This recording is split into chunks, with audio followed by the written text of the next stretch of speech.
The point of history is not found in enjoyable recreation, travel and leisure attractions, nor did-you-know-isms tour narrative. History is rather what gives a people meaning and also the capacity to envision a future of aspiration, brighter hope and justice, genuine freedom, especially when their regional history and culture are so powerful. Smorgasbords of thematically fractured dates, facts, festivals, celebrations, and holidays cannot do that. Only might an organized and focused effort, a countervailing narrative, a liberation narrative, pushback approved and damaging state narrative, so-called neutral or universal stories. I guess it's like a war, but they're not using bullets anymore. They want to wipe us out, but they're using a shrewder way than the old style of bullets. From Traveling Thunder, 2001.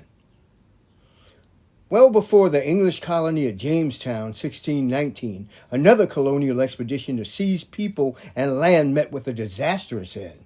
The expedition of Vasquez de Ayllon had already, by 1521, explored lands less than 20 miles from the would-be 1619 Jamestown. In 1521, Ayllon and his group also went into future Georgia and South Carolina regions, called Ayllon's Land, by boat, entering at the Savannah River, and then by horseback along native trails. They encountered Guale territory at Sapelo Island Sound, sizing up enterprise, speculating land, and even kidnapping people they would put on display back in Spain. But word got out to other native groups as far north as Petey River area, what we know now, South Carolina, including people as the Timucuan, Guale, and Cofachatique. When Ayllon returned to establish a colony at Winyah Bay, about 40 miles northeast of Charleston, 1526, the people were ready.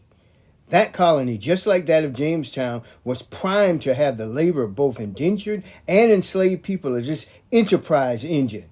Africans again were brought in to do the heavy lifting. The Africans brought for that purpose at Winyah Bay, however, with Ayllon, had their own ideas. Instead of slavery and plantations, they chose revolution, insurrection, and liberation, escape, rebellion, and freedom.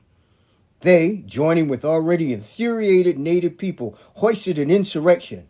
The sickly Spaniards, having already overstayed their welcome and having abused the generous hospitality of their indigenous hosts, were routed. African and native people burned and raided everything representing Spanish human trafficking and slave industry interests. Ayllon and his royal colonial enterprises were defeated. The rebellion represented the first revolution on would-be American soil against a colonizing power, one bent upon subjugating and colonizing people.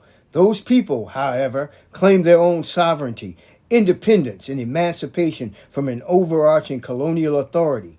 The unjust rule and enslavement were upended, just as the Americans would claim to do in their resistance of the English crown, 1776. But this was 1526. A colonist is a colonist, and so is a chattel enslaver by any other name, inclusion, or identity. Yesterday, the same as today.